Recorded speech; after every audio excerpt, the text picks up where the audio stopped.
Neste trabalho, iremos apresentar o ponto de vista comparativo que o grupo teve com relação aos filmes Era o Hotel Cambridge e Aquários. O trabalho não focou apenas no filme em si, mas também nas críticas, realidade exposta e relatos quais procuramos para embasar nossa ideia de maneira sucinta e breve, expondo os pontos de vista de todos os alunos deste grupo.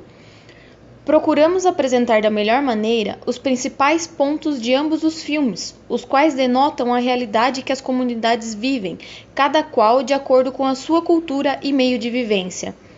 A partir da junção deste material e brainstorming do grupo, montamos um vídeo o qual relata os nossos pontos de vista e também um material escrito, o qual expõe melhor e detalhadamente nossas ideias. O filme Aquários traz um contraste entre o passado e o futuro, sobre as relações humanas e uma crítica política que assombra a modernidade em que vivemos e os valores que nelas são impostos, surgindo uma disparidade de conceitos de caráter humano tão degradados. De um lado, vemos uma viúva tentando defender o seu imóvel, onde viveu a maior parte de sua vida com lembranças familiares. De outro lado, uma incorporadora com sangue nos olhos e sem escrúpulo algum para atingir o seu propósito, o qual é demolir e erguer um arranha-céu. Os modelos de arquitetura de décadas passadas caem em desuso e seu valor histórico tão importante são demolidos por valores comerciais que remetem à falta de história ao valor do nosso patrimônio. Sem falar que pouco importa para a incorporadora o uso do gabarito do empreendimento, visto que as cidades hoje, que edifícios de alto luxo, já são erguidos em orlas brasileiras, que boa parte do sol que tinha nas areias das praias, hoje são sombras. Isso beneficia os ricos, donos desses imóveis, com toda a infraestrutura necessária que há em um edifício de luxo, e quanto aos outros, lhes sobram minutos de sol na areia. Retrata a realidade do modelo qual foi adotado pela sociedade, mais em específico no Recife. Os grandes edifícios dão início à grande divisão entre os edifícios de alto padrão e de baixo padrão e começam a classificar as comunidades com menos recursos como algo ruim. O filme separa explícita e claramente as diferenças e exclusividades vindas para os espaços privados do que para os espaços públicos, o qual acaba por determinar a cultura, costumes e maneira como a sociedade os enxergam. Era o Hotel Cambridge relata a história de refugiados recém-chegados no Brasil que se juntaram ao movimento sem teto para ocupar esse edifício no centro de São Paulo. A história conta o que acontece todos os dias sobre essas pessoas, as quais não possuem tantos recursos e passam despercebidas como se fossem invisíveis aos nossos olhos.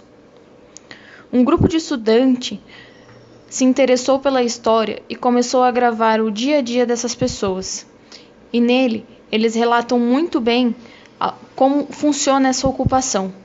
Cada um possui uma responsabilidade e um afazer. Assim, eles conseguem manter a ordem e o bem-estar comum. Eles se tornaram uma comunidade a qual todos cuidam de todos, pois essa foi uma maneira das pessoas se sentirem acolhidas e bem cuidadas, já que o mundo externo se nega a enxergá-los. Eles vivem coletivamente e tratam o local não como uma propriedade, e sim como um recurso, pois é uma maneira deles reivindicarem sua ânsia por moradia digna. No final de tudo isso, a comunidade acaba sendo desmantelada, pois eles foram despejados, sem sequer pensarem nos problemas dessas pessoas. Por mais que a empresa não tivesse nada a ver com aquela ocupação indevida, não buscou maneira ou alternativa para aqueles familiares, para que eles não fossem despejados na rua sem uma moradia digna ou uma alternativa. É mais um filme o qual retrata que para a sociedade, quando se visa dinheiro e não o bem-estar comum, as pessoas continuam se distratando e o dinheiro fala mais alto do que tudo. Analisando esses dois filmes, nós chegamos à conclusão que fica claro as semelhanças e diferenças os quais os personagens lidam em relação à arquitetura e à sociedade. O filme Aquários discute a relação entre o espaço público e o privado. As questões mostradas no filme não ficam presas apenas à orla de Boa Viagem, mas refletem uma questão social brasileira, como a verticalização que prejudicou a qualidade de vida urbana por cultuar uma arquitetura do medo, caracterizada por edifícios isolados, com muros altos, guaritas, afetando diretamente a dinâmica urbana. Já no filme Era o Hotel Cambridge, podemos ver as mesmas questões. Porém, o que se observa, principalmente, é a formação de laços de solidariedade e comunhão real. Os ocupantes cuidam um dos outros, vivem coletivamente e encontram olhares uns nos outros de humanidade, o que o mundo externo se nega a enxergar neles.